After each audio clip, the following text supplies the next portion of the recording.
All right, here we are. Welcome to Torah is for Everyone. And this morning I was reading the Torah, I was reading the portion, and a friend of mine contacted me and she says, "How are you doing?" And I said, "I'm dancing with the Torah." That's how it felt this morning when I was reading it. And it doesn't matter how many times I read these portions, they just every single time they come to life. There's so much for us to learn, even though it's repeated every year. There's still so much to learn. So let's begin this wonderful parasha, which is so exciting. Miriam, it's good to see you. Jerry, it's good to see you, and Baruch. And so we're going to get right into reading this wonderful parasha. So last week, let me go back. Let me share the screen. Last week, we remember reading that Moses went inside the cloud and ascended the mountain, and he remained on the mountain for 40 days and 40 nights. Imagine being on the mountain for 40 days and 40 nights. The people were down there, and they had to wait until he would come down. But instead, this next parasha, instead of it continuing in in chapters 31 and 32, we're at 25 now, but chapters 31 and 32 will pick up again with Moses on Mount Sinai hearing from God and then coming down from the mountain. So this shows us that the scriptures are not chronological, because suddenly Moses is up on the mountain and now we're at Terumah, where God spoke to Moses saying, "Tell the Israelite people to bring me gifts. You shall accept gifts for me from every person whose heart is so moved." So the word here, to bring me gifts, is kachli, to take to me, to bring to me. The idea is that God provides everything for us. And all we need to do is to bring a portion of what he's already given us. And we see that if we look, our forefathers brought gifts. And believe it or not, it started with Cain and Abel. Remember where Cain brought a gift and Abel brought a gift. Abel's was accepted, Cain's was not. And the reason is, and we're going to see right here, bring me gifts, every person whose heart is so moved. In other words, they have a willing heart, a heart to give. Abel's was willing, Cain was not. This is the idea that we get, because these themes are repeated over and over again throughout the scriptures. And that's why the Torah always explains itself. And now it begins. These are the gifts that you shall accept from them: gold and silver and copper. You know, it says, I wrote that God never forces us to do anything. He gave us free will, and he wants us to give with a willing heart. We can't fool God. You know, some people give because they want to have their names put up on a plaque. They're being show-offs. But all through the Torah, we learn about humility versus pride. And these are depicted in the two main characters of our story of Egypt, Pharaoh and Moses. Pharaoh was proud, Moses was humble. Now, verse 3 here tells us what to bring. It starts with, for a purpose that he's already prepared. So he tells us what to bring, but we don't always know why we had to bring these things. And we may not see the full picture, but he does. Now, as I was reading this, I pictured what the tent would look like. So as I'm reading it, just try to picture in your head what this tent is looking like. So he starts here with the most valuable of items, gold, and then a little less is silver, and a little less is copper. And then it goes to the different colors, blue, purple, and crimson. Some of my favorite colors, which is why I wore purple tonight. And then you go to fine linen and goat's hair. All these have lesser value. Tanned ram skin. I don't think this is dolphin because they had no dolphins in the desert. And acacia wood. Oil for lighting, spices for the anointing oil, and for the aromatic incense. And then we have lapis lazuli and other stones for settings. This would be for the ephod, for the breastplate, which would be used later on when the priesthood was inaugurated. Now, let me see what I wrote here. He starts from the most valuable item, gold, and continues to the lowest in value. Many colors, many materials, oils and spices and gemstones. And he took them from things that were already available, that were already given to them. These were the things that God had put in the heart of the Egyptians to give them before they left. So they didn't leave empty handed. And everything that they gave was something that was given to them. So it's not like they had to go out and earn it, they had it. And God does that with us. It's absolutely amazing what he does. And then this song, this verse is a song that we sing on Shabbat.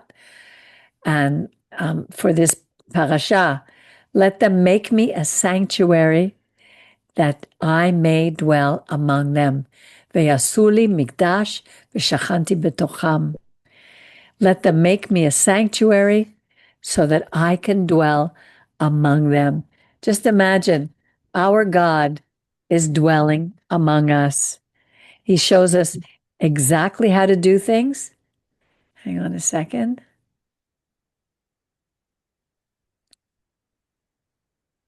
Hold on, sorry. So he shows us exactly what he wants us to do. He gives us the creative talents to do it, and he has a reason for everything that he showed Moses on Mount Sinai. We may not understand, but he does. So here it says, exactly as I show you, the pattern of the tabernacle and the pattern of all its furnishings, so shall you make it. So Moses was shown the pattern of it, but he has people who are helping who have not seen the same pattern, and he's going to give to them the understanding of what he saw, but they would have to make it in their own with their own skill set, their own imagination, their own gifts. They will make an ark of acacia wood, 2.5 cubits long, a cubit and a half wide, and a cubit and a half high. Overlay it with pure gold, inside and out, and make upon it a gold molding round about. So the first thing that he has Moses do is to make an ark, the Aron, and he starts with wood overlaid with gold. Wood itself would rot, but gold would keep it intact forever. Gold is the most malleable, and pliable of all materials, of all metals, the softest and the heaviest, and it's an excellent conductor of heat and electricity. It's resistant to attack by air, heat, moisture, and most solvents. So verse 14, where am I now? Cast 4 gold rings for it to be attached. Sorry, just one thing. What's interesting when you hear this, when other peoples around them made whatever temples, or in Egypt temples, there's no sense that you're doing it to aggrandize yourself in other people's eyes.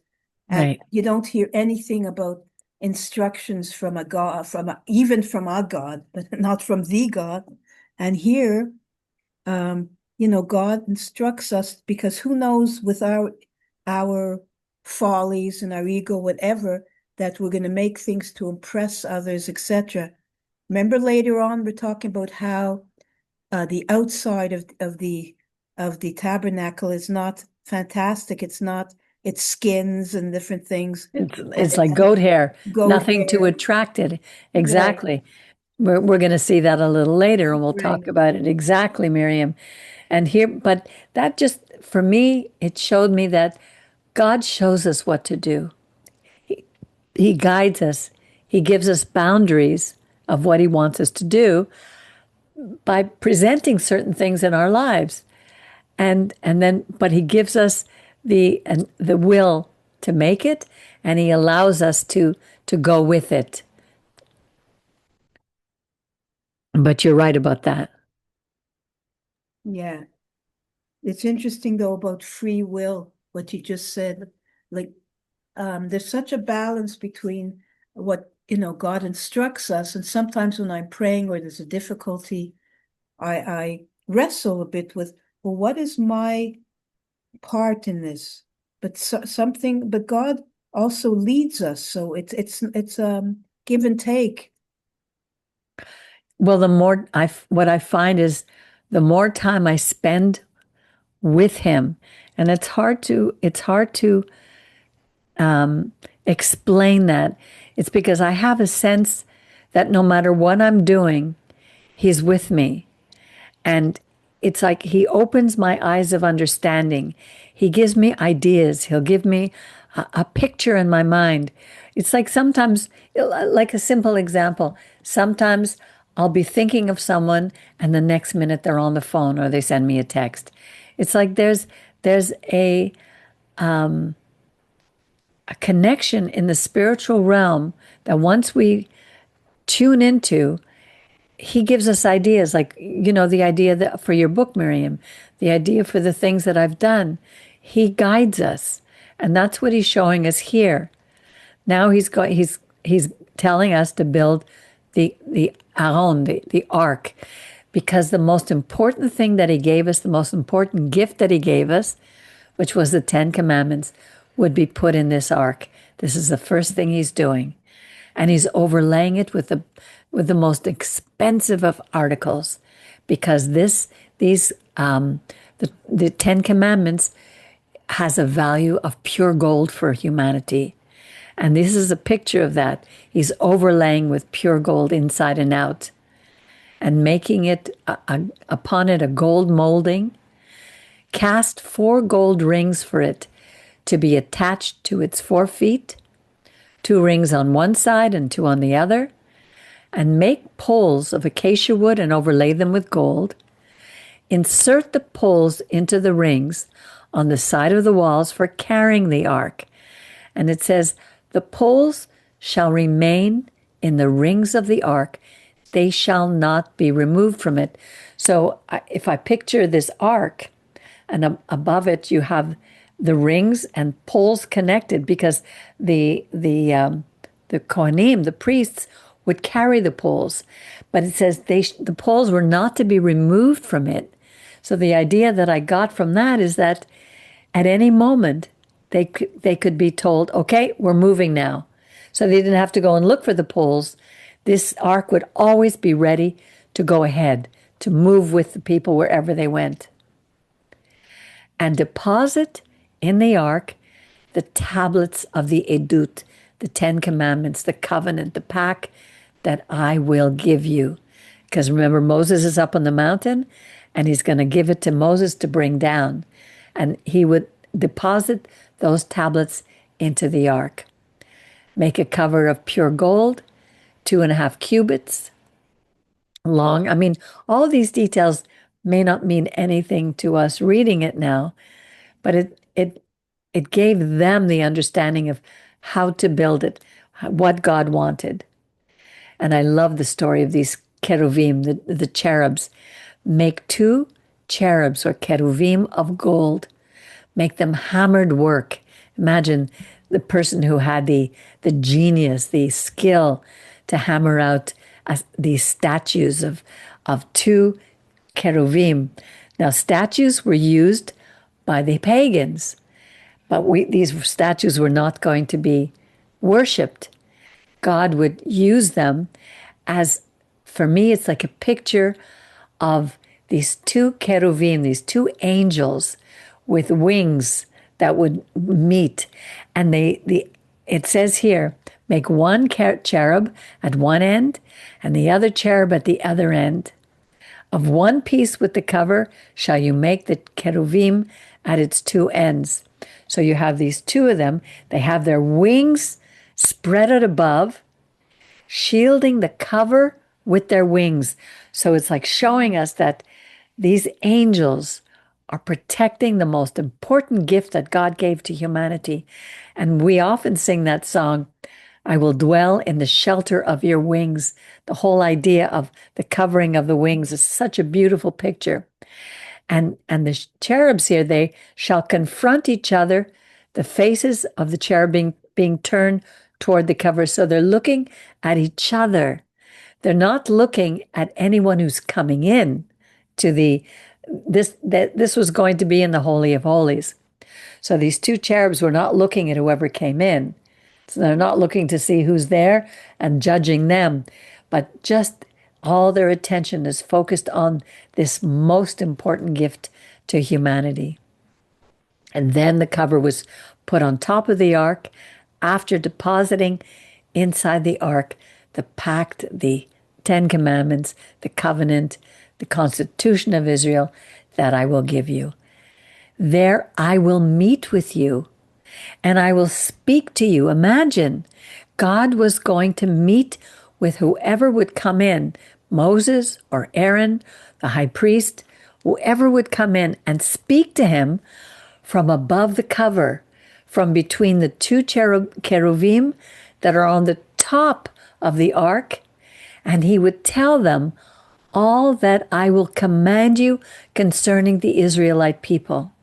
Now, this to me spoke louder than words today. And the reason is look at what we chose not to have happen. Later on, we would choose a king. Our people always wanted to be like the other nations. We chose a king. And if we had any issues that had to be taken care of, we would go to the king. But here, God is showing us, you don't need a king because I'm going to be there with you and I'm going to speak to you. Whoever you send in, whoever your high priest is going to be, who meets me in this holy place where will hear my voice, will understand. It says, all that I will command you concerning the Israelite people. He was to be our counselor, our king, our lawyer. Everything we needed would be from him. And we chose to have a human instead. That to me is absolutely, I don't know if you're seeing what I'm saying. Do you agree with what I'm saying here? Yeah. It's awesome. And then we're going to make a table of acacia wood. And he gives the measurements. Overlay the table with gold. This gold was malleable and everything would be covered in. And all this would be inside, not outside. Make a rim and a gold molding. Make 4 gold rings. Attach the rings to the 4 corners. He's going to be describing all these things that would have to be made. And here in verse 29, it says, make its bowls, ladles, jars, and jugs with which to offer libations. And I looked that up. I was wondering about the libation and how it would be translated. I looked up on AI, and it says a libation is a ritual pouring of a liquid as an offering to a deity or spirit or in memory of the dead. It was common in many religions of antiquity and continues to be offered in cultures today. So again, God is making things here that would redirect our attention away from the deities, where they would do the same type of things, only this time he's saying, come and offer them to me, making them out of pure gold. And this says to me, he provides everything we need to drink. The deities don't. I wonder why, because when you translated it, like when I see libations, I know that that's like, and you've seen Greek mythology, whatever, and the they had by the trees, they had cultic in the different ceremonies, etc. So I wonder Exactly. why they use that word libations, because that's so. I Because mean, it gives. again, God will use the rituals from pagan cultures very familiar to the Israelites and give them a new direction, another focal point. Him. God doesn't wrench us away from our way of life, but helps us to slowly shift the focus from the many gods that lead us, that we had in our old way of living, that led us only toward death. And now he would be leading us to a new way of living, his way, serving things which bring life. He provides living water. That's what the Torah is, living water. So the libations would take on a new meaning. And then we see the table. This table reminds me of the Shabbat table, where we have the challah, the double portion of challah. On the table, you shall set the bread of display to be before me always. And I was looking at those words because if you read it in Hebrew, it's like these words, they don't have verbs the way we do. It's like natata, put, al shulchan, on the table, lechem, bread, panim means faces, lifnei, before, tamid, always. See, it's not specific the way they translate it here, but you get this idea that here, you know what, like King David says, he prepares a table before me in the presence of my enemies. He provides all our food, all our sustenance. And it says always, tamid, always before me. He's always with us. And then he goes to the menorah. So we have the water, the bread, and now the light, the menorah. And this word, asita, is repeated over and over to make. God is telling us, you're going to have to work for this. You know, he had to keep the people in the desert pretty busy. So building all this took time. I don't know how long. This might have been a year, a 2-year period. I don't know how long it took time to build all these things. But it says, make a lampstand, a menorah of pure gold. And the menorah shall be made of hammered work. Its base and its shaft, its cups, calyxes, and petals shall be of one piece. This to me is displaying beauty. It's taking things, that are from nature and those who had the talent to do it and had room. He didn't say how to make it. He gave ideas. Like it says, calyxes and petals are part of a flower. So they would have to use their own imagination. Maybe Moses was given a picture of the flowers, but he allowed them, to come up with what to do. What I love about these descriptions throughout about either the temple or the tabernacle or whatever Yeah. is the idea of beauty.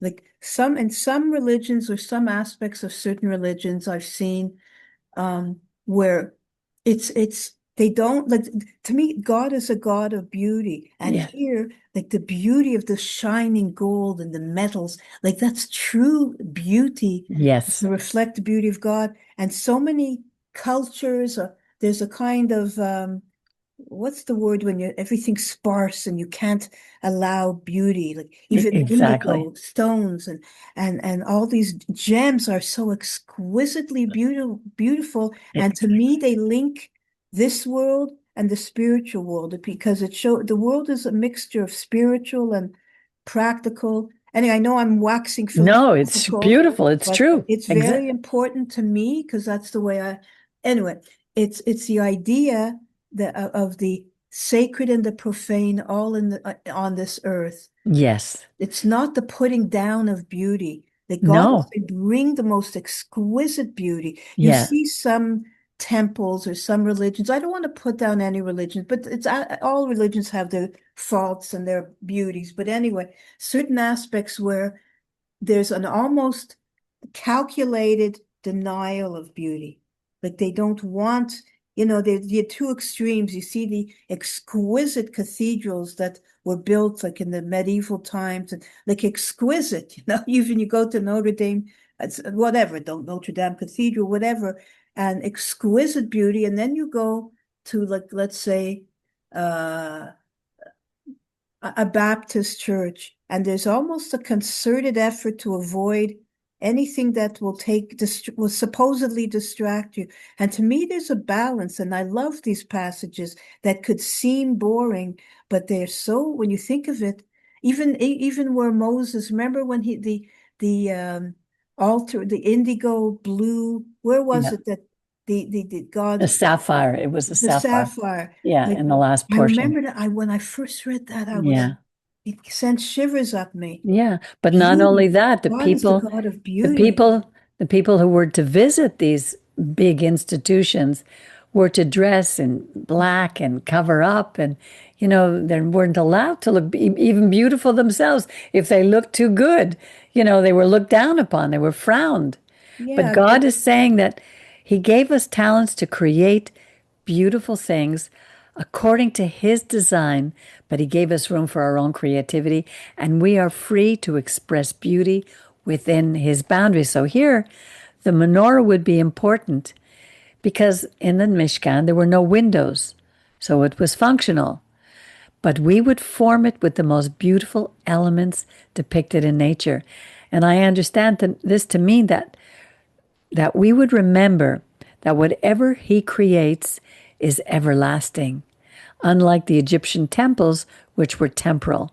And also to bring our focus from their pomposity to the simplicity of His Mishkan, pride versus humility, as well as to show us that He is the author of light. So He provides us with water, then He provides our food, and then He provides light for us. see, everything is focused. Exactly. With beauty, like to me, the almost pure crystal clarity of the beauty here. Yeah. It's not, it's a beauty that is just a representative on earth of God, who's the God of all beauty, And all what He's art and all created. music, Exactly. and Exactly. it's So a here He's describing the making of the menorah. And you can go back and read all these things. And we're to make it with 7 lamps. So shall be mounted as to give light on the front, and then it would have tongs and fire pans, again of pure gold. It shall be made with all these furnishings out of a talent of pure gold.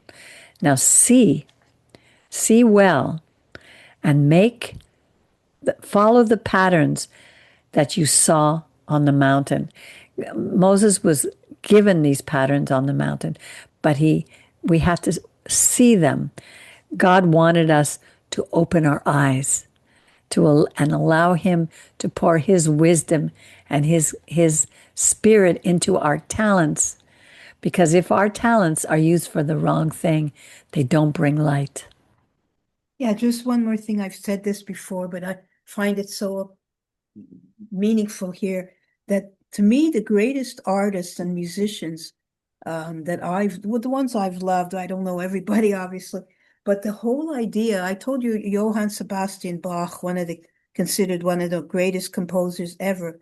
He used to say, he said, I do this to the glory of God. Like Right. his music came out of humility and his love for God. Like that's the real music of the spheres. And Exactly. same with painting. Painters who painted and felt the beauty of God, even going to their fingers to paint Yeah. God's colors, etc. They hear it. They hear it, they see it, and God gave them the talent to display what they heard and they saw. Because not everybody has that. Everybody has their own particular gift. Right. And now here, as for the Mishkan, the outside of it, make it of 10 strips of cloth. So in this next chapter, chapter 26, which we're just entering, from verse 1 to verse 30, are a description of how the tabernacle would be made from beautiful elements on the inside to the plainest on the outside. And I guess that shows us that it's far more important to focus on the things that it takes to allow the beauty of our soul to shine from within to without. Because if we focus on just physical beauty alone, that fades quickly and it leaves us empty.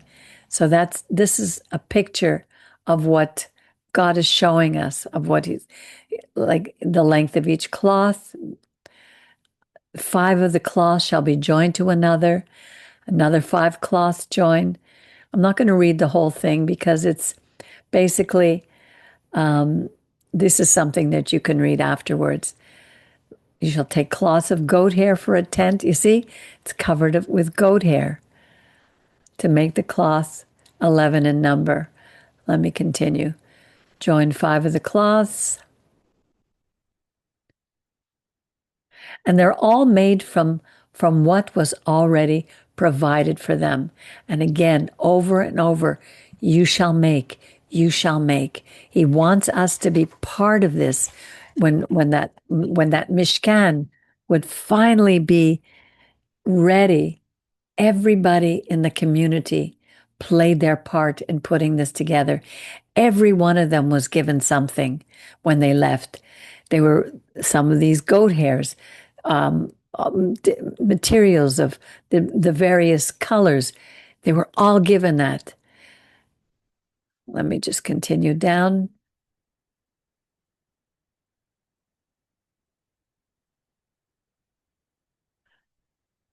You know, in certain historical or supposedly historical accounts of certain things, when it's not of God, like, can you imagine if we were to describe something, or even in a fairy tale, you would like wax eloquently about, and he Right. took big this and that and wrote Yeah. this and that.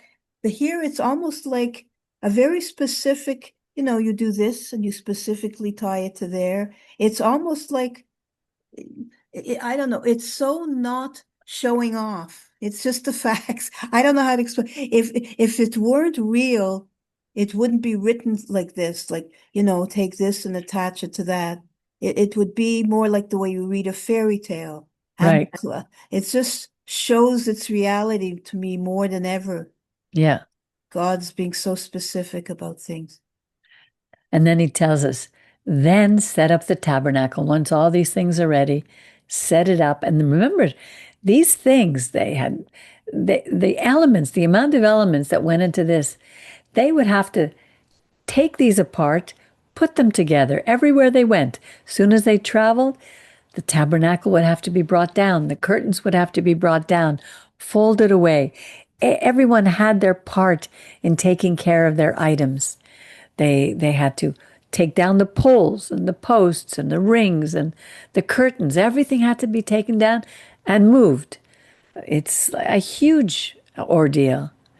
Set up the tabernacle according to the manner that you were shown on the mountain. You shall make a curtain of blue, purple, and crimson, fine twisted linen. It shall have the design of the cheruvim worked into it. Imagine that the design of cherubs worked into this material. This took a lot of craftsmanship. A lot. I don't know. I couldn't have done that. That's for sure. But it's amazing to see what they did. Yeah. Hang it on 4 posts overlaid with gold. They had to overlay these things with gold. Hang the curtains under the clasps. Carry the ark of the pact there behind the curtain, so that this is going to be a curtain, shall serve as a partition between the holy, it says here, HaKodesh uvein Kodesh HaKedoshim.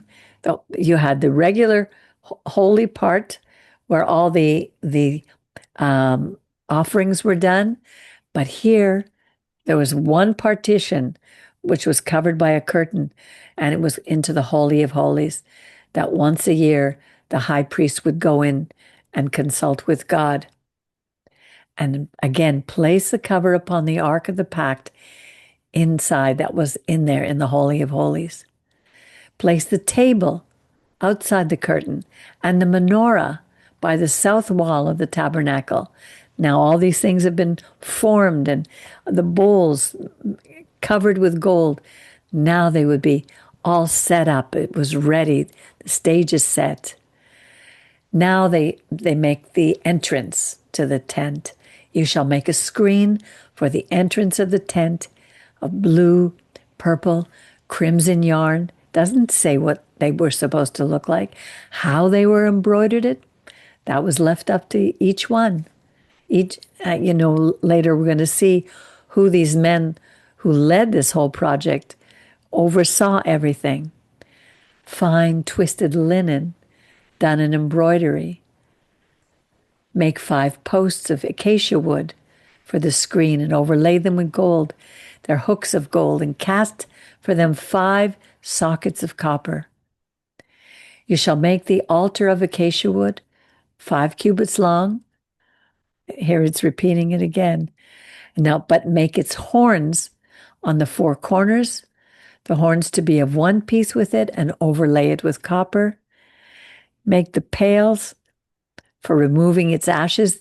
Here they're going to be preparing for the offerings that they would bringing, because they would bring olah, the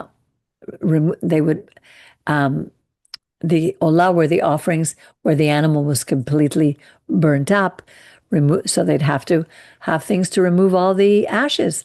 Where were they? You couldn't have all these ashes piling up inside. It's scrapers and basins and flesh hooks, fry pans. These were for butchers. That's basically what they were going to be doing. They would have to scrape and clean, and flesh hooks. It's really, it's like really hard almost to read this, because they would be killing these animals, and flesh hooks were used to move the meat. Make all its utensils of copper. There was a reason for that. Make a grating of meshwork, and on the mesh make 4 copper rings at the 4 corners. Set the mesh below under the ledge of the altar, so that it extends to the middle of the altar, because the animal would be laid on top of the meshwork. They had to be cleaned. Make poles for the altars, poles of acacia wood, overlay them with copper. The poles shall be inserted into the rings, so that the poles remain on the 2 sides of the altar when it's carried. Make it hollow, of boards, as you were shown on the mountain, so shall they be. I don't know if it took notes or it was all in his head. I would have forgotten immediately.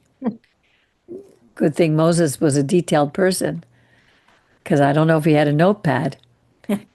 You shall make the enclosure of the tabernacle. On the south side, 100 cubits of hangings. Imagine a fine twisted linen for the length of the enclosure on that side, with its 20 posts and 20 sockets of copper. The hooks and bands of the posts were of silver. Again, 100 cubits of hangings for its length along the north side, with its 20 posts, 20 sockets of copper. This took a long time. This was a lot of work. And he didn't have sewing machines. Everything was done by hand. I would think, because there was no electricity, unless they had the old ones, like you saw in Devia. The black ones. The old ones with the foot pedals. Right, the black sewing machine. Exactly. For the width of the enclosure on the west side, 50 cubits of hanging with their 10 posts and 10 sockets. For the width of the enclosure on the front or the east side, 50 cubits. This is big. But all that stuff that they brought out of Egypt, it had to be huge, like wagons full and Exactly. Exactly. That's why, I mean, we know there were a lot of people who left, like 15 cubits of hanging on the other flank. And we continue.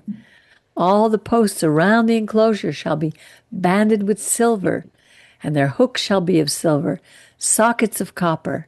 This was all provided for them. The length of the enclosure shall be 100 cubits, the width 50 throughout. We continue, and then we get to the end where it says, all the utensils of the tabernacle for all its service as well as all its pegs, and the pegs of the court shall be of copper. So the portion concludes with everything needed to serve the spiritual life of the people of Israel and to guide their everyday life. This would now be done by the priesthood established in the next parasha through Aaron and his sons.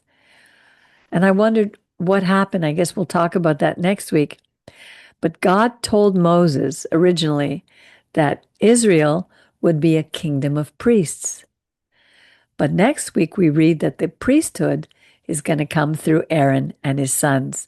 So we'll talk about that next week. But when I thought about the curtain, I wrote a beautiful curtain with a design of the cherubim worked into it was set to divide the Holy of Holies from the other holy place.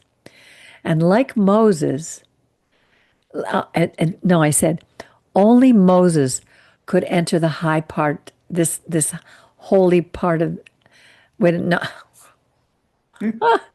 like only Moses could enter the highest place where he would meet God on Mount Sinai.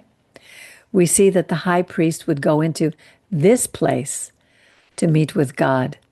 And later, Joshua also went in and met in the presence of God. So God always chose who would be allowed to approach him. You know, I believe that the rabbi we know as Yeshua, who he allowed to approach him as well. That Yeshua, he could have been called also Joshua, but he spoke directly with God. And I think that some of us speak directly with God. I speak to him all the time. Whether he listens to me, I don't know. But his teachings, Yeshua's teachings and his behavior matched those of these other chosen men, Moses, Joshua, Aaron, the high priest. And God is still choosing people who will serve him with a willing heart. Maybe that's like a special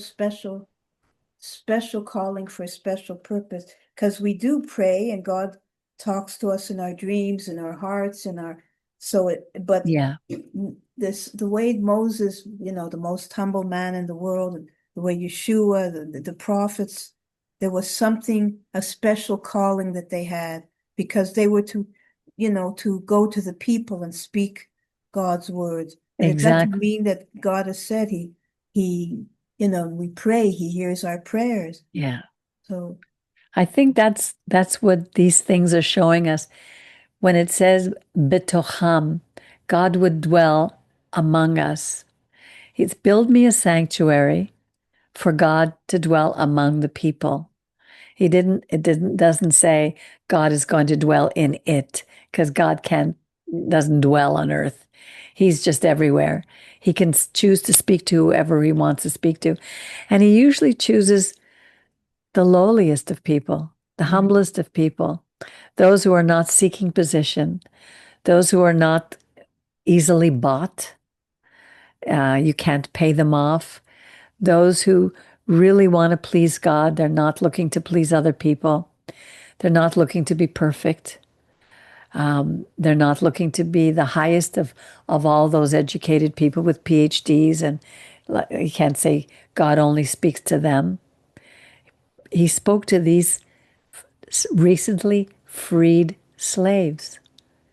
And to tell you the truth, I was a recently freed slave. I was a slavery to idolatry all those years without Right. realizing it. And God has been directing me in a different direction. He didn't wrench me out of it where all of a sudden I was a new creature. It's been a process of almost 35 years of reading and experiencing what it is when I follow him, the blessings that come. When I don't, I have to go through some more trials. We're constantly being tested. How far will we go in our desire to serve our God? And these portions are so that they're rich with meaning, but we have to step back and say, what is the greater picture here that he's trying to tell us? Otherwise, it looks like just very bland description of something. Okay, we're going to put some rings, we're going to cover in gold. Doesn't mean anything, but it's got a deeper meaning at a spiritual level. That this Torah that he's given us really is living water. It leads us to life, whereas all the other idolatrous religions, and some of them which you and I were involved in, Miriam, were leading us to death. We Right. were really on our way to death. And now we have life breathed back into us. And, the same way when we take the bread on Shabbat, the showbread, and the wine, when we do the brachot, Baruch atah Adonai Eloheinu borei pri hagafen, we're blessing the wine, the libation offering. Only this time it's to God. We're blessing the bread.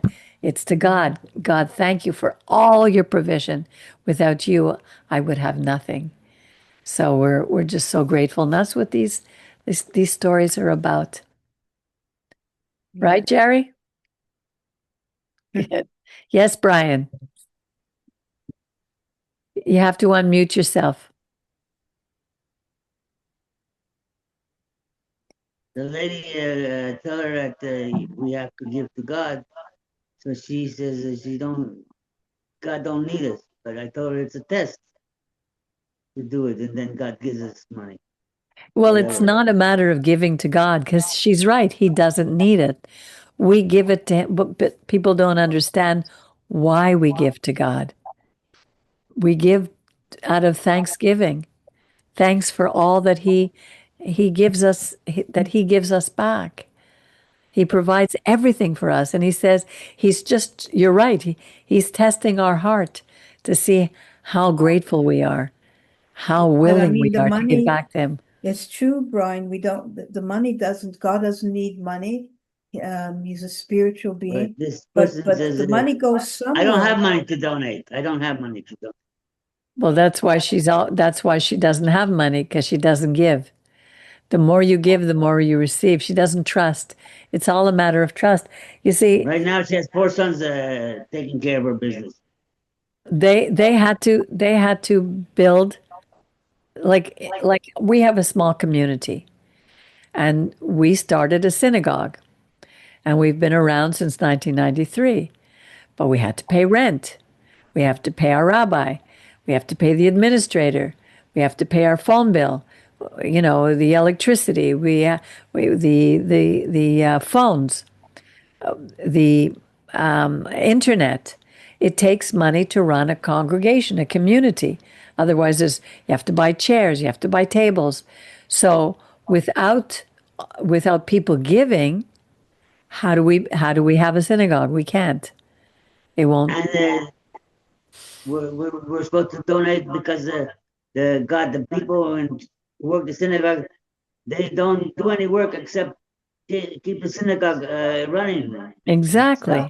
Exactly. And And we, the people, have to pay them by exactly. donating. Every worker is worthy of his salary. And then the only reason that we can do this, I mean, even the Zoom program costs money. So somebody has to pay for it. So we in our community have learned the understanding that we tithe, we give a percentage of our income, and God gives us give and God because we trust God to provide for us. and we watch how he does in ways that are hard to even understand. He just does it. I've seen that over and over. So those who don't give are very poor in their soul. If you don't give, you don't receive. That's what Yeshua always taught us. So it was a not too long a portion, but a very rich one. And I guess Malachi is the one where you read about what God promises to give when we donate. The Italian one, that so-called passage about God. We're robbing from God. yes, that's in Malachi. Exactly. In Malachi 3, God said to us, you're robbing me. And he said, how are we robbing you? And he said, in your tithes and offerings. You just don't give. So God is bringing us to task for that.